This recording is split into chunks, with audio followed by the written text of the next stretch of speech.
You can hear them screaming. Like, I had to literally stop recording this episode yesterday, and he could not handle it and felt alone.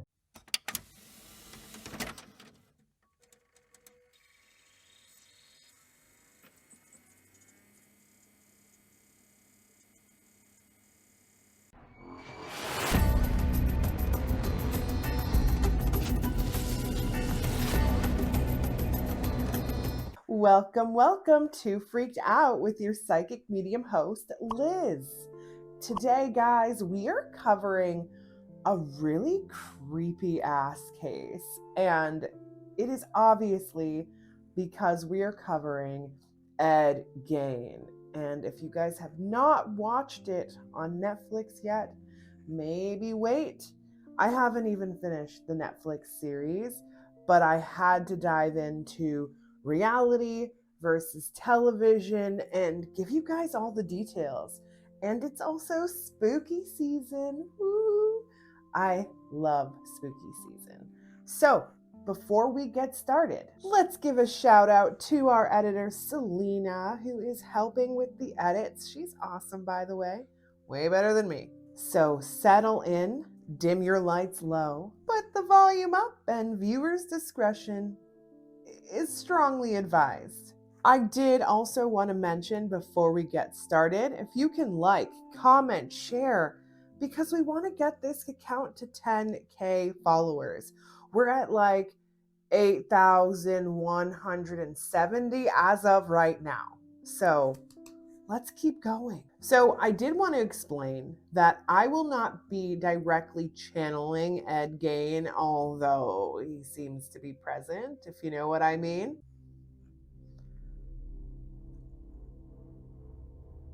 You saw that, right? You saw that, Selena?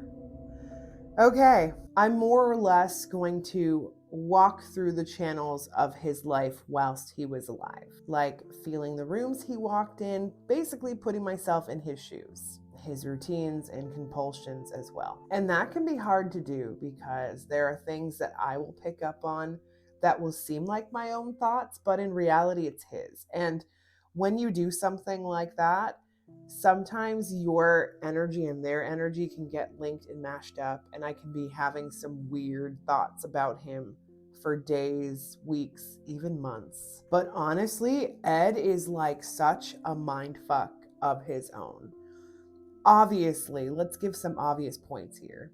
He was somebody who was mentally and physically disabled, perhaps maybe not physically disabled in the sense where he couldn't walk or do chores or anything, but I feel like there were some like twitches. Like I see that he had tics. He was constantly moving his fingers, playing with them. Like there was a lot of like little things that he would do, and he would be told by his mom not to do any of them.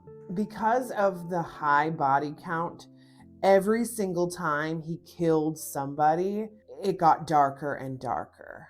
Now let's get started on Ed's early life because I think this is important and we don't necessarily cover it too much in the documentary. Now, Ed was born Edward Theodore Gein. He was born August 27th, 1906, and he was born in La Crosse Country, Wisconsin. Now, he was the younger of two sons. His brother Henry was the older one of the two. His mother, oh my God, Augusta Gein. Now, she was deeply religious and held like a very strict upbringing for her children. She had moralistic views, and I don't agree with that. Now, Augusta often lectured her children about sin and impurity and dangers of women.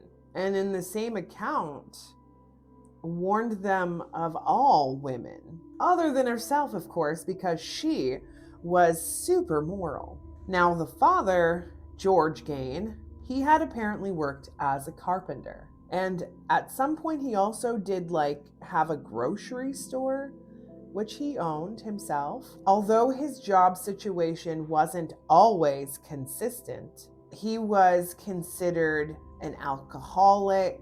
He was violent and, of course, abusive, which, I mean, goes hand in hand with alcohol most times. Now, the family actually ended up moving to a fairly isolated location in Plainsfield, Wisconsin. And Augusta was like super happy about that because she was able to, keep her children in check from the outside world. Again, especially women.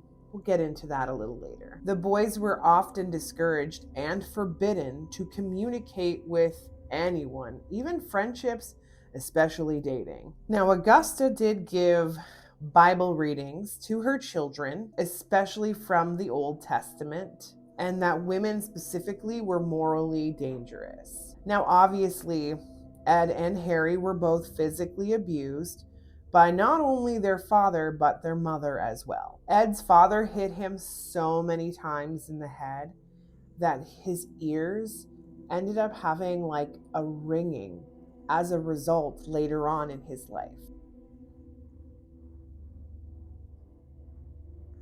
Apparently, that was confirmation. So basically, Augusta and George were both extremely aggressive and abusive, and really, these kids had no chance. Ed was considered shy and withdrawn and socially awkward, but honestly, his mom made him that way. Now, there were teachers and kids that went to school with him that thought that behavior was extremely odd. He did reasonably well in reading, specifically. Academically, he didn't do so bad. It could have been much worse, which is also probably why nothing was done to assist him with the mental health side of things, period. And then, of course, when he finally got the opportunity to make some friends, his mother would punish him for making friends. And according to sources, there was some sort of like growth on his left eyelid, which gave him the lazy eye appearance. Thankfully, the world was good, and his father died in 1940. I believe it was of heart failure, but he was about 66 years old when this happened, which I'm surprised. I don't necessarily feel like that's completely accurate. I think there was some sort of cirrhosis of the liver. Perhaps it led to the heart failure side of things, but I think that his liver was effed up. After George's death, Ed and Henry tried to take on more responsibility, doing odd jobs at the farm to kind of manage it a little bit more. I mean, Augusta was also very pushy on that.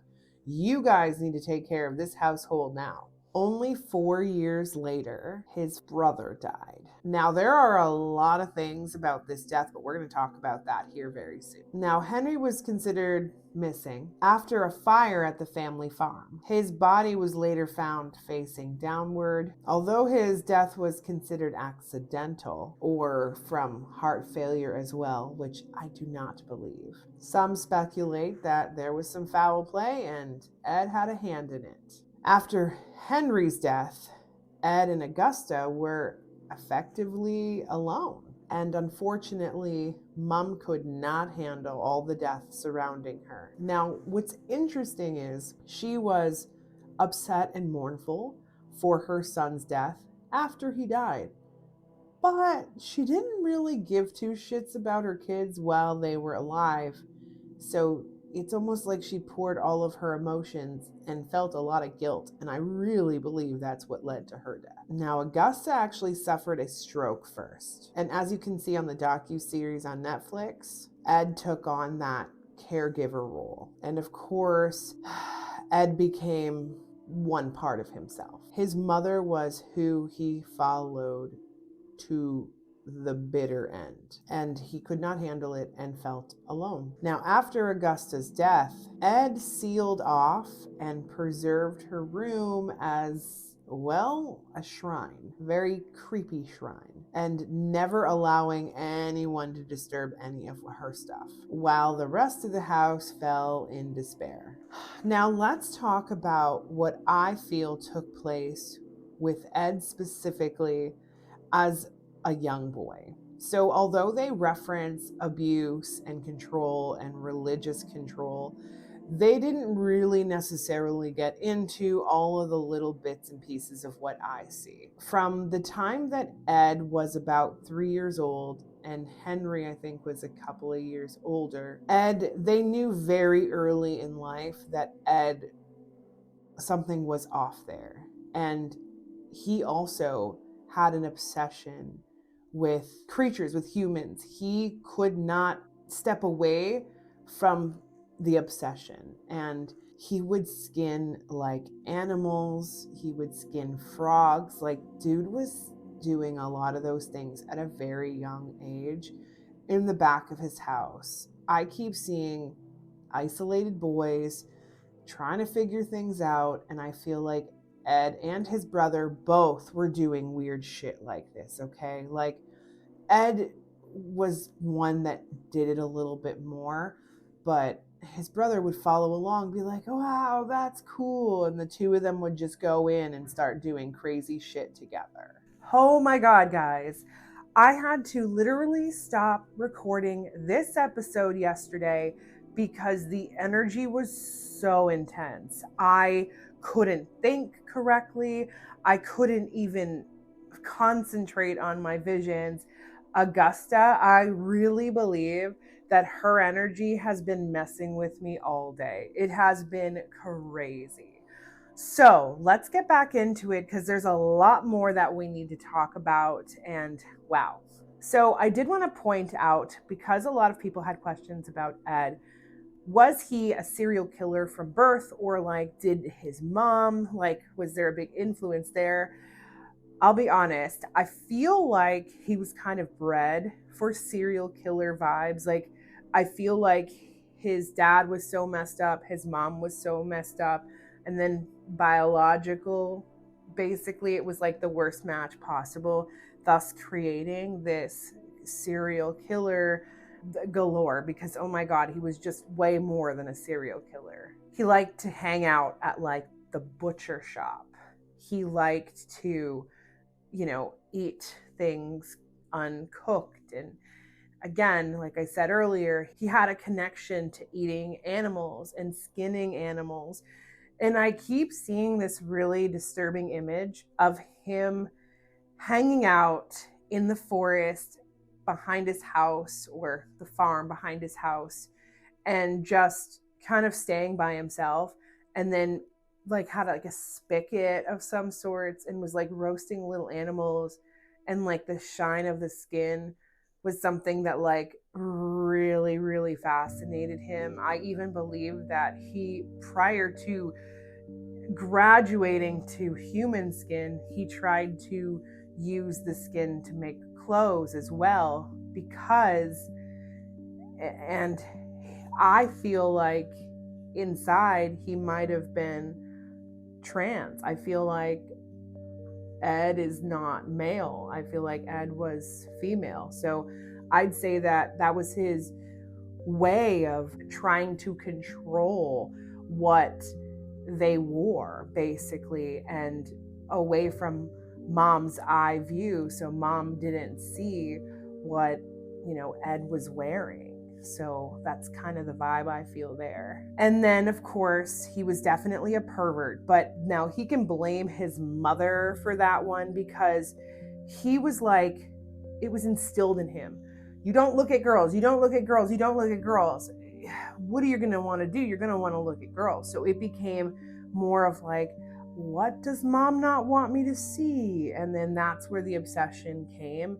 And that, I feel, was definitely mom's fault. And then anytime he would act weird around like tools and animal carcasses and smiling, and I even believe there was some inappropriate touching below.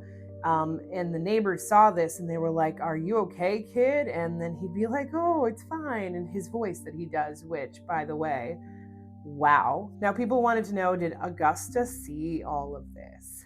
Hell yeah, she did. She noticed his behavior from the very beginning, even as a 2-year-old little boy.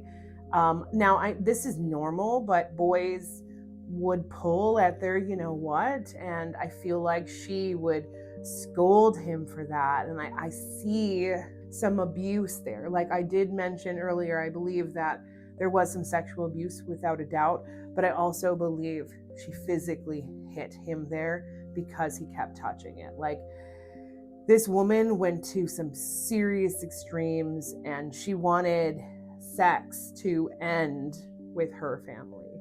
And a lot of her own sins, because although she mentioned that she only laid with their father twice, that's not true. Um, she would continue to keep doing it, but she had so much shame in it that she punished her children for her own shame. I also see that the Bible studies were pretty intense. Like, it wasn't what she would read these things and then she would tell the kids, but she would emphasize things. She would make up stories that weren't even attached to the Bible. She would talk about impurities of people around her. And the kids were young when this was happening. Like, the kids don't need to know about impurities at 5, 6 years. It doesn't make any sense. You know what I mean? No, but the drag queens are the problem. Then she would, again, at a young age, go out in town and be like, don't go near a girl like that or like that or like that. And it was literally every woman. There was not one woman that she was okay with him going near, except maybe a nun. She also gave him a Bible. The Bible, she would mark notes in the Bible and then give him this Bible that she would do the notes on. And then I don't know, she would make him study and then write up words about it, just craziness. The reason he's so good at reading, because he read well, because he's been reading that Bible since he was 3 years old. Now, I do believe that he also had an intelligent IQ, right? So if we think about it, when people are that intelligent, they need an outlet. And what better outlet? He had literally nothing. He had his mom, his brother, his dad, all abusive people on their own. And yeah, okay, him and his brother did some weird shit together, but I don't see he spent a lot of time in isolation, couldn't use his brain. So he poured it into this, which made it more powerful. But I feel like he's a genius, ironically enough. Maybe absolutely on the spectrum of autism. There's no way he's not. But from what I can see, there's a lot of things that they didn't get to do. So that's where this intricate, sewing of the hands and the gloves and the bone cup, he was really good at that. If he had proper material, obviously he had a fascination with it, but he could have done and made some really amazing things with his hands. What's crazy to me is, okay, so when we die, we no longer have an attachment to our bodies, thankfully. But I mean, if I was up above and I saw somebody using my face to make a purse, I'd be a little bit holy crap, ew. You can hear them screaming in horror of what has happened to them. It's nuts. That's why it's such a creepy energy. Now, Augusta's Bible did become law. It was no longer something to follow, but it was established rules in the house. Every single day, the Bible was open in the middle of the table, and they had to do their verses, their punishments. They had to recite them by memory. I do see that Henry screwed up a lot more than Ed did. And that's where Augusta saw his potential and how smart he was at retaining information, which is why she pushed it harder on him. Of course, she loved, I'll use that word extremely loosely, her other child, but she was disassociated from him, and she was looking for a man to fulfill the needs of what her husband could not give her. Thus, why she wanted a child. But it also said that she wanted a girl. She said she wanted a girl, but I don't believe that to be true, because she would have been a harlot if she grew breasts. So I think that would have been even worse. That's probably why Ed came into the world as Ed rather than, Elvira or Eden. Because if you think about it, this woman having a daughter, it would have been more effed up. So, gosh. There is a lot to talk about when it comes to Ed Gein and that entire situation and who they are. We'll dive deep again at some point, because this is just the very beginning, because there's so much to cover here. Let's go into the questions you guys had for this episode. So how much did Augusta really know? She knew a lot. She knew about them cross-dressing. She knew about skin and animals under the bed, and eating animals that he shouldn't be eating, like snakes and rabbits and things that the family wasn't like. They didn't mind eating those things, but uncooked. There was a lot of weird behavior. Had a very, very big interest when she was mending the clothing. I keep seeing he was fascinated by it as a child. Sorry, her energy is so heavy. It's so heavy. She's a crazy woman, especially when we talk about her. So some people think, did she plant those seeds for him to go on this murder spree? And yeah, basically, she told Ed, look, if these people are being impure, take care of business. Now, she didn't imply by, preaching the word. She didn't imply any of that. She said punishment, right? So there he was, punishing everybody around them. You know what I mean? So yeah, she absolutely planted those seeds in his mind. Now, was Henry's death, which is probably one of the biggest questions out there, was this death really accidental? And the answer is no, it was not accidental. Okay, so he did have visions and thoughts, and all of those things were happening. But I believe that a lot like what happened on the show, to me, that made sense. I would agree with that whole thing. I'd say there was a conversation about leaving mama, telling mom to fuck off. She's crazy. I've been hanging out with some real people.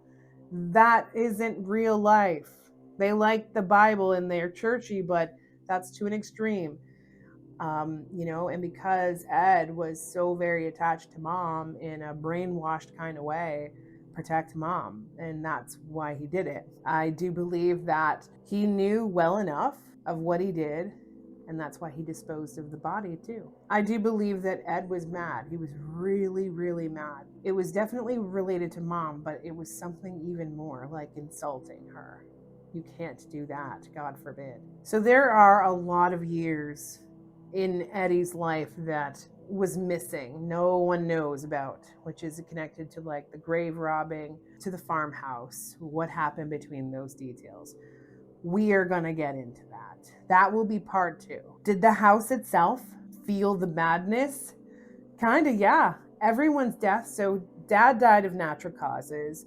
I do believe mom could have tried to poison him in the past. Augusta, I don't feel like she actually was successful in it, but there's definitely some sort of vibe there. But he did die of natural causes, which in turn set off Ed. I feel like something changed in Ed. Then, brother and him having issues. And then from there, Augusta having the stroke. All of that was connected without a doubt. And that energy was in that house for a very long time. And honestly, I believe the reason it ended up getting burned down to the ground is, one, I think that Ed had a couple of friends helping out with some of the things that he had to take care of. People that also had that same vibe, hey, you're a psychopath, so am I. And I feel like they were trying to hide the evidence in a sense, but definitely connected to that. But I also feel like they were trying to get rid of that evil energy. A priest may have said that place needs to burn down, and somebody was like, yep, I'm gonna do that today. And then the mother's room, what happened to that energy? Oh my God. So people that were in that room reported nightmares, anxiety, strange luck, and there was an echo of her control. And I'll tell you something, she's the kind of spirit energy, I wouldn't even call her a spirit, I'd say more entity than human being. Anyways, she will choke you. That's her method of trying to take away your breath. She's a very tight, thick energy. I didn't have any nightmares, but I wouldn't be surprised if I do, because even when I'm watching the show, I get physically ill. As I'm recording this to you, I am feeling ill yet again, which is why we got to cut this up. But anyways, guys, thank you so much for watching. I appreciate it. Next week, we will be doing the paranormal movie called Poltergeist. I've got a little bit of an update on that particular, movie set where strange deaths kept occurring. Some really weird shit was going on. They used actual body parts for the movie. Like, we're going to talk about that, and I cannot wait to dive in. So until next time, guys, stay freaked out.